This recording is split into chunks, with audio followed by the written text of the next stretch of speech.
Kraft presents The Great Gildersleeve.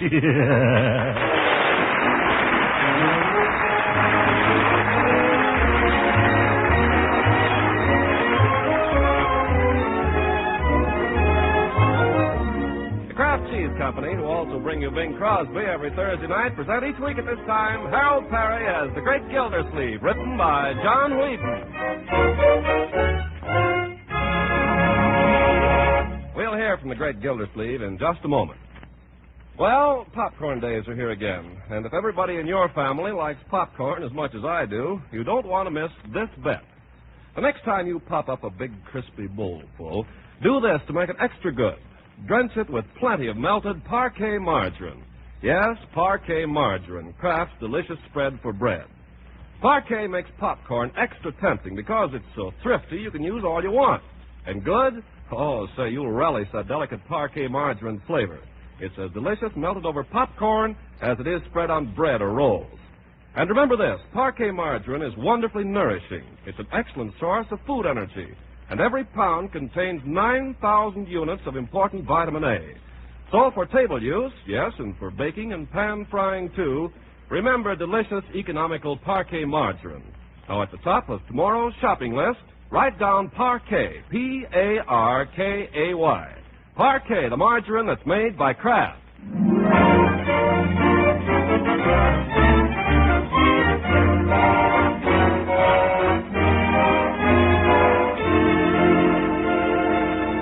Now, on with the show. As it must to all men, the first of the month came last week to Throckmorton P. Gildersleeve, and with it, bills. For 5 days, they'd lain unopened on the desk in his den, but this morning we find him shuffling through them for a hasty glance at the bad news before rushing off to the office.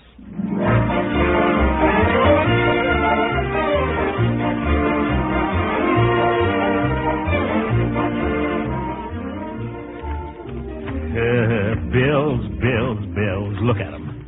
Phone company, a lot of calls we didn't even make. Summerfield Light and Power. Ew, the robbers. Peavy's drugstore. Sodas, 45 cents. Leroy! It's lucky for him. When he comes home, you tell him I want to see him, Marjorie. Yes, Uncle Mort. Bill from Dr. Pettibone. Well, he didn't lose any time. Hogan Brothers after me again. Oh, we got to quit buying all this stuff we don't need. It's unpatriotic. A1 grocery. Ooh, I wonder how we came out on that. Oh, I won't pay it. Bertie, Marjorie. What is it, Uncle Mort? Bertie. I'll tell you what's the trouble. Bertie, what did I tell you last month? Tell me. Yes. Last month? Yes. Me? Yes. I don't know. Look at that grocery bill, Bertie. $8 more than the last. Well, that's the way it is, Mr. Gildersleeve. I know, but why is it? I thought we agreed to hold the grocery bill down, Bertie. Yes, we agreed, but the A1 grocery didn't. You have to realize, Uncle Mort, that prices have gone up. They're going up every month. Yeah, you take eggs. I remember when you could buy eggs for 39 cents a dozen. Now they're getting so the hens won't even do nothing unless they cough them up. It what?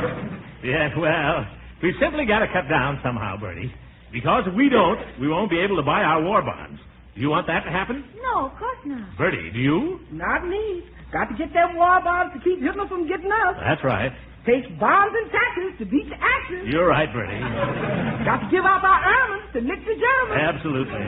Got to pour in the dollars till Hitler hollers. Whoa, wait a minute. You've got the right idea, Bertie. But we can't do all that if we don't save our money and cut down our expenses. Yes, but how? Oh, I'll tell you how we can cut them down. Yeah, how, Bertie? I'll take that leftover veal we had last night and make stuffed peppers. You can stuff a pepper with almost anything. So I've discovered around here. A thing like that can be carried too far, though, Bertie. Now, Uncle Mort, if we're going to cut down, you're going to have to make sacrifices at the dinner table. Yeah, but you've got to think about morale, too, my dear.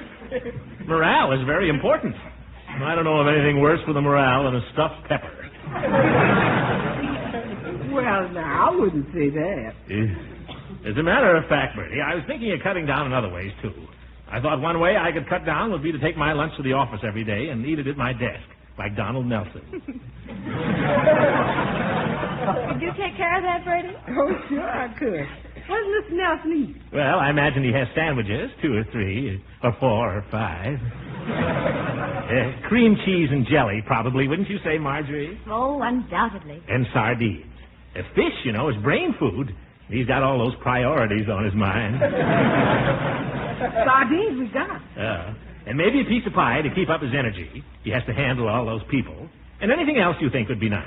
How about some pickles? Oh, Nelson is very fond of pickles. He'd have to be to take on that job. Well, I'll go make lunch right away. You know, Marjorie, I've been thinking. There's another way we could save money. What's that? If we stayed at home more in the evenings. You know, people burn up their tires and their money running around looking for a good time when they can have a better time at home. How? Well, the way people used to in the old days. You won't believe this, my dear, but I can remember spending whole evenings at home. Doing what? I'm willing to stay at home if I have to. We had fun.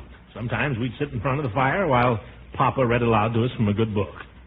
Oh. Or we'd pop corn, maybe, or play parcheesi. Or sometimes we'd gather around the piano and sing. We had fun, my dear, and we didn't have to keep putting nickels in the piano either. Well, I love to sing. Everybody does. People ought to do more things like that. Oh, my goodness, I'm late. I got to get down to the waterworks. Hey, Bertie, where's that lunch? I ain't finished yet, Miss Gildersleeve. Well, bring me what you've got. I got to go. That's what this country needs, my dear. More quiet evenings at home. We'll have to try it sometime. Yeah, stay at home. Save money. Save tires. Keep out of trouble. Strengthen family ties. We'll do it tonight. No, tomorrow night.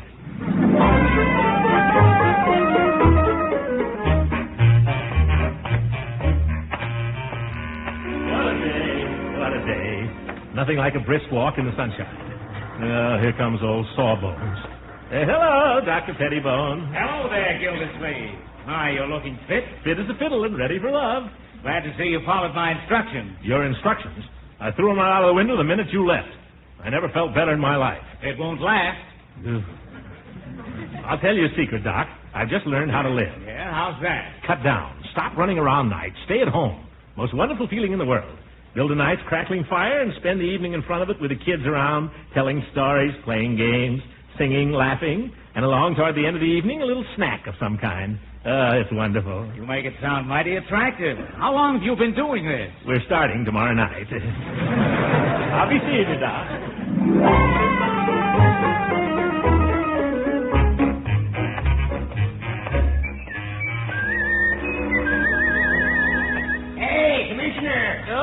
Good morning, Judge. How are things at the waterworks? I'm just on my way down to find out. Fine day, isn't it? Yeah. Why so cheery, Gildy? Well, I'll tell you, Horace.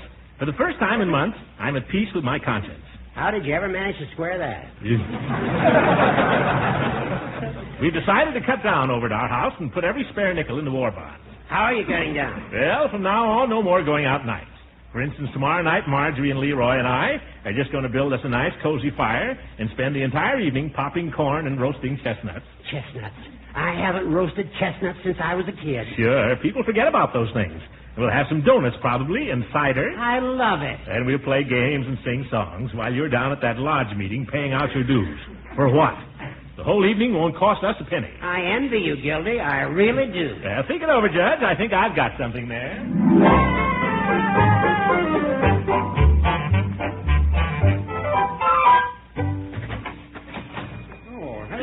Gildersleeve. Hello, Peavy. I'm in a hurry. I just dropped in to say I got your bill this morning. And hereafter, if Leroy comes in here and tries to charge anything, don't let him have it. Just as you say, Mr. Gildersleeve. If he gives you an argument, tell him from now on he's frozen. Very well. While I'm here, you might as well let me have a couple of cigars. Oh, certainly.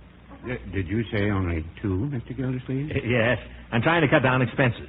You ought to cut down, too, Peavy. Well, no, I don't know about that. Everybody should. Save your money and put it in war bonds. You know a good way to save money? What's that? Stay-at-home nights. You do too much running around, Peavy. Well, no, I wouldn't say that. We all do. It's a fact. I'll admit I enjoy a good motion picture now and then. So does Mrs. Peavy. And for a while there, we did go several times a year.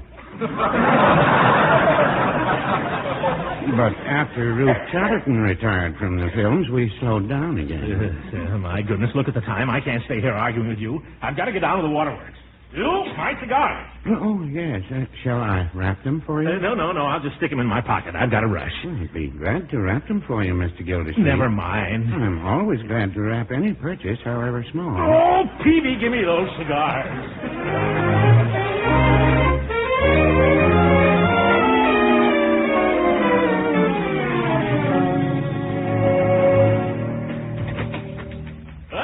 Good morning, Miss Fitch. How are we this morning? I'd say we were a little late, Commissioner. Yeah. Well, I try not to make a practice of this. Well, let's get down to business. Yes. Have you got anything to report? I know. Everything's going all right. Is the water flowing nicely? All the mains in good condition? Pressure satisfactory? Yes. Well, I guess that takes care of the waterworks. Oh, any money coming in? Yes, collections are just about as usual. Good. Glad to see everything running smoothly. Miss Fitch, I wonder if I could ask you to do a few things for me. That's what I'm here for. Thank you. If you're not too busy, I wonder if you'd go out sometime today and buy me a Parcheesi board. A Parcheesi board? Uh-huh. I don't know what you have in mind, Mr. Gildersleeve, but I do not play Parcheesi. Oh, no, I wasn't going to play it here, you know. Dear me, no. Perhaps I ought to explain. I think you might. Well, as you know, I have a niece and nephew living with me, and I decided I ought to do a few things to, well, make home more attractive to them and... Keep them out of pool rooms. Yes, and juke joints. And you think Parcheesi's going to do that? Well, I thought of some other things, too. I made up a little list of things on the way down to the office. Yes. You might take this down. First, a corn popper. A corn popper. That's for popping corn. I guess that. And some popcorn. That's for the corn popper. Yeah, you guessed that too, didn't you? And I must order some firewood. You can't pop corn without fire. We better get some cider.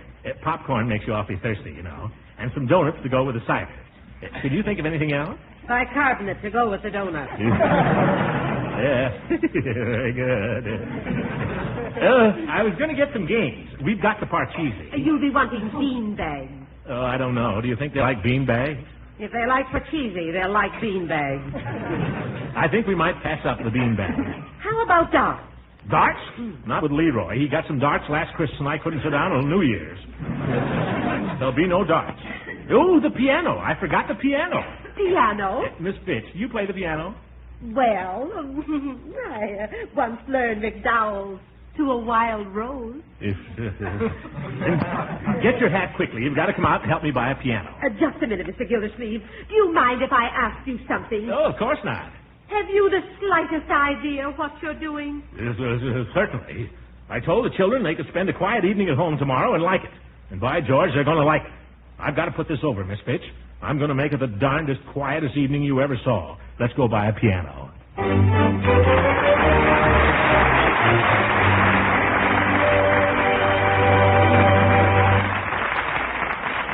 The Great Gildersleeve will be with us again in a few seconds. But first, I'm sure you wise homemakers don't just shop for food these days. You shop for good nutrition for your families.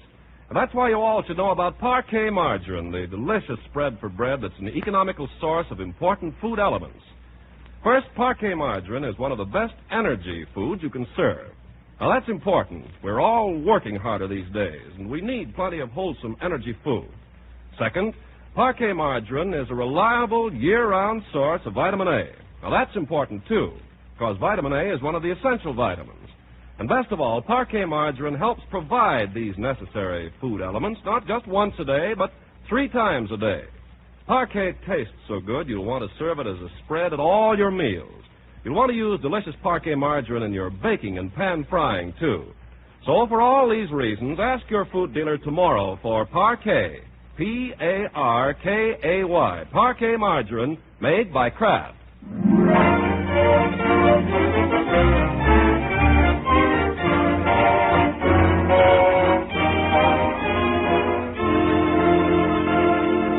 Now let's get back to Summerfield and see how the Great Gildersleeve's quiet evening at home is working out. There's a pleasant fire roaring in the grate. Aesop the cat is curled up asleep on the hearth, and Gildersleeve is about to try an experiment on his nephew. Well, Leroy, this is what I call living. You do? Yes, sir. Here we are, snug as a bug in a rug, no cover charge, no traffic jams, and I'm about to read you one of the greatest books ever written. a classic by Sir Walter Scott. What's the name of it? Ivanhoe. Never heard of it. Well, it's a great story. If you've never heard of it, you should be ashamed of yourself. Oh, yeah? If it's so good, how come they haven't made it into a picture? I dare say they have, and they probably will again. But I'm going to read you the book. Oh, gosh, Unc, can't I wait and see the picture? You'll spoil it for me. Spoil nothing. You will hear a great masterpiece, just the way it was written. And you'll thank me for it someday. Now listen. Okay. Let's see here. Find the beginning. Oh, here. Ivanhoe, Chapter 1. In that pleasant district of Merry England, which is watered by the River Don, there extended in ancient times a large forest covering the greater part of the beautiful hills and valleys which lie between Sheffield and the pleasant town of Doncaster. Are you kidding?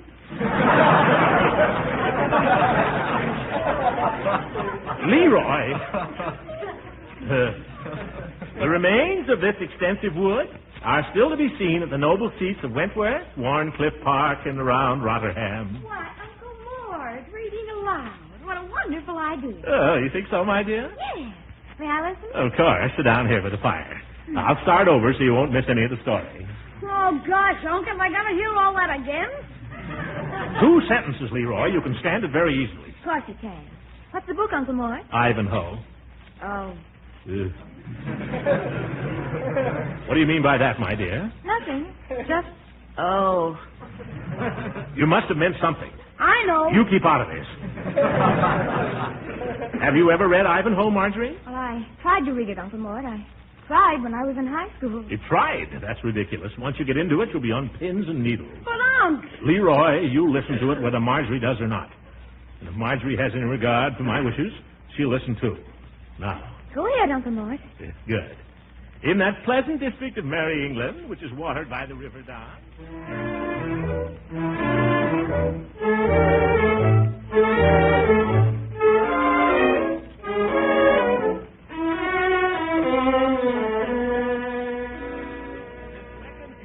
strode hastily down the forest glade, driving before him, with the assistance of Fangs, the whole herd of his inharmonious charge.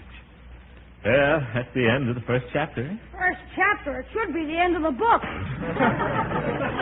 What do you say? Shall we have another one, children? It gets even better as it goes on. Let's save it, shall we, Uncle Mort? Yeah, so we'll have something to look forward to. As a matter of fact, it's nearly 8:30, and I just remembered I have sort of a tentative date with Doug. But Marjorie... It's nothing definite. He just said if I wasn't doing anything. But do you call this not doing anything? We don't have to read if you don't want to. I brought all these little games. Well, if you're going to feel badly about it, I won't go. Well, gee, I don't like to insist, but I thought we agreed we'd all stay in tonight and just have a quiet evening at home. I know. Maybe Marge could ask Doug to come over, and I could ask Piggy back. You don't think it would work with just the 3 of us, huh? And I thought it would be nice if we didn't have anybody in, but just, spent the evening together. Well, Uncle Mort, if that's what you want, that's what we'll do. Won't we, Leroy? Okay, sure. Well, I don't want to force you. No, I think it'd be nice. I think it'd be fun. Oh, Marjorie, you're a sweet girl. How about me? Aren't I sweet too, Unc? You're sweet too, my boy. Come on, let's give it a trial, shall we? You can't tell. You might even have a good time. Leroy, you get out the Parcheesi board. Uh-oh. Who's that? Oh, Bertie's out. I'll go, Uncle Mort. Hello, Marjorie, honey. Oh, hello, Mrs. Ransom. Won't you come in? Well. I can't stay but a second, but your uncle said I must drop over and see the new piano. Hello, Throckmorton. Hello, Leela. Glad you came. Leroy, take Mrs. Ransom's coat. Oh, I can't stay but a second. Oh. Just throw it anywhere. Your uncle told me about the wonderful evening he had planned for you. I'll bet you all are having more fun. Yeah. Now, where is the piano? A piano? Right in here in the living room.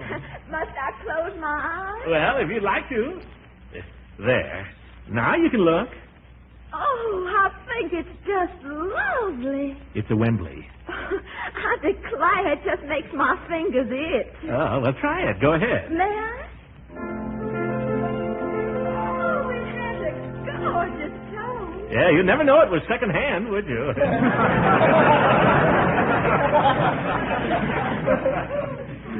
Play something, Leela. Oh, I couldn't. Oh, yes, please do. Well, I'm terribly out of practice. We'll never know.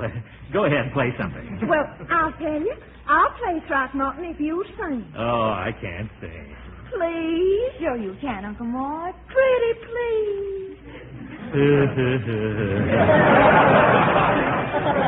Well, what do you want to play? Well, what do you want to sing? Does anybody mind if I go to the movies? Yes.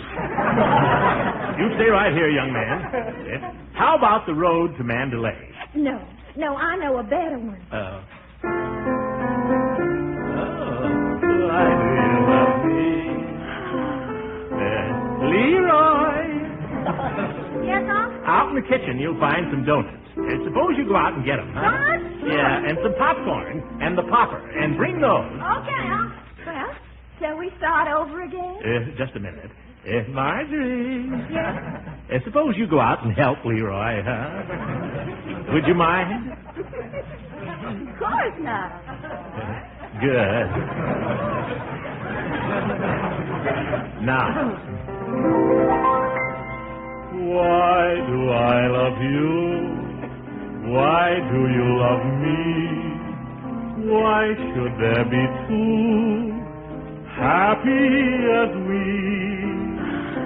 Can you see the why or wherefore I should be the one you care for? I'm a lucky boy, you are lucky too. All our dreams of joy seem to come true. Maybe that's because you love me. Maybe that's why I love you. Answer that, Leroy. Why do I love you? Oh, why do you love me? Why should there be two happy as we? Hooker! Well, why should there be two?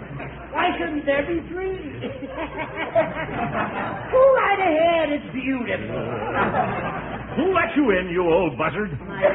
My young friend Leroy. Hello, Leela. Hello, Joe. Well, I thought you were spending the evening alone, Gildy. I was till you butted in.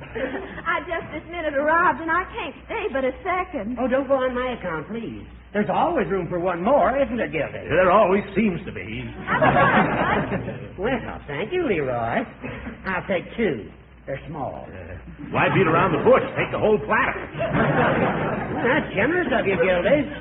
I hope you don't mind my dropping in like this. When I got to thinking about what you were doing over here, nice, quiet evening at home, it sounded so good to me I just couldn't stay away. Nice, quiet evening. Look at it. I talked myself into it, and I guess I've talked myself right out of it.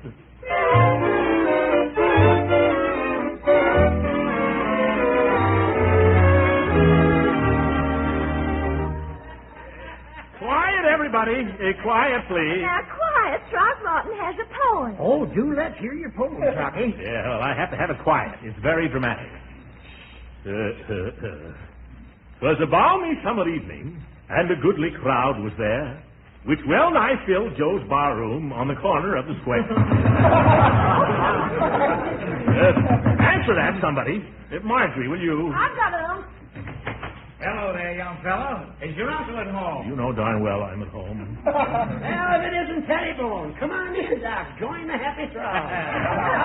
Hello, Judge. Well, Mrs. Ransom. Yes, but I can't stay but a second. Gildersleeve, how are you? I'm slipping.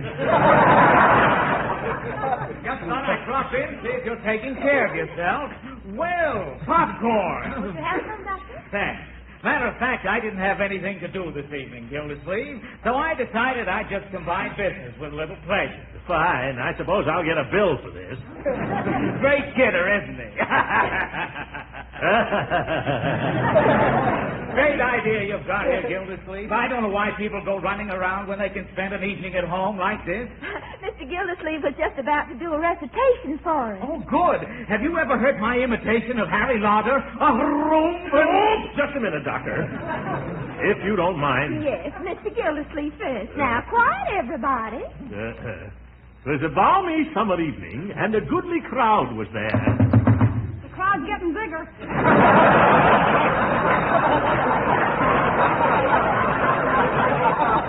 Come in. Oh, excuse me. Come in, P.B. I hope I'm not intruding, Mr. Gildersleeve. Mrs. Peary had to sit up with his big friend this evening, and I thought I'd... Never mind the alibi, Peavy. Come on in. Make yourself at home. You know everybody. Give the man some popcorn. Yeah, here we are. Leroy. Yes, Uncle? You better take your bicycle and go down and get some more donuts and some cider. Again? You'll have to. Here's some more money. Boy, this is going to break us. Quiet, please, everybody. I have an announcement. Quiet, Doc has an announcement. Mr. Throckmorton P. Gildersleeve, our popular singing water commissioner, will now give his famous recitation, The Paste on the Barroom Floor, following which he will offer to wrestle any man in the crowd for $5. Come on, Gildersleeve. No, I don't want to do it now. Oh, come on, Gildersleeve. No, I'm all out of the mood. Oh, please, Throckmorton. I'm dying to know how it comes out. It was a balmy summer evening. All right, who is it now? The cops? Miss Fitz, come in.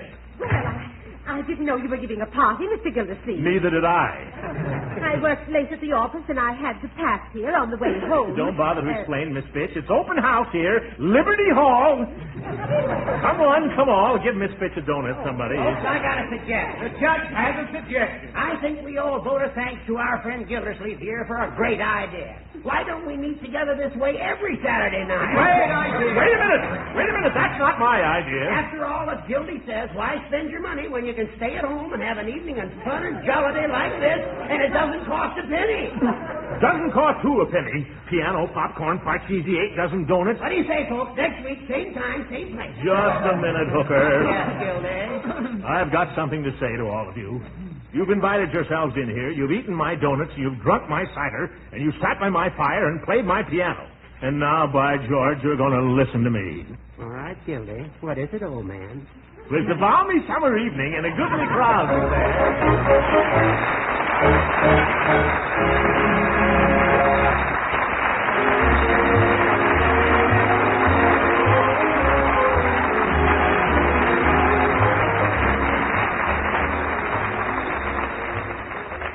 Well, folks, I muffed it again.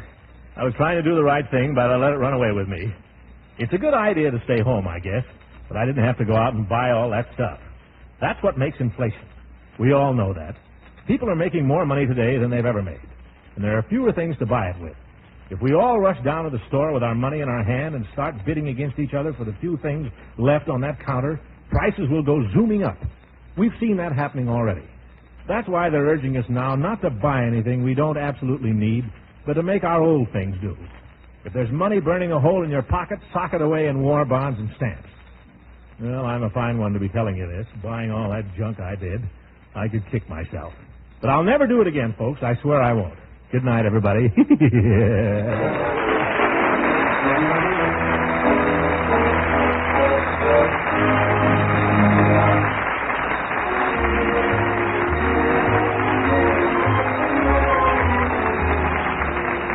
Original music heard on this program was composed and conducted by Billy Mills. This is Ken Carpenter speaking for the Kraft Cheese Company and inviting you to tune in again next week for the further adventures of the Great Gildersleeve. If your family turns up its noses at leftovers, here's a tip. You can change leftover vegetables, chicken, or fish into taste-tempting treats with Pabstet, and do it in a hurry, too. You see, Pabstet is the delicious golden cheese food that's just right for making cheese sauces that really make leftovers sing. Just melt Pabstet in a double boiler, stir in a little milk, and season. That's all you do for a scrumptious sauce that's full of rich cheese goodness. You like Pabstet, too, for sandwiches and snacks because it slices and spreads so easily. And remember, Pabstet is an excellent source of food energy. Milk protein, the milk minerals, calcium and phosphorus, vitamin A. Yes, and Pabstet is digestible, too. So keep Pabstet on hand. Your dealer has it in the handy round flat package. Yes, tomorrow, ask for Pabstet. Pabst-ETT. Pabstet, the delicious golden cheese food of 100 different uses. This program reached you from Hollywood. This is the National Broadcasting Company.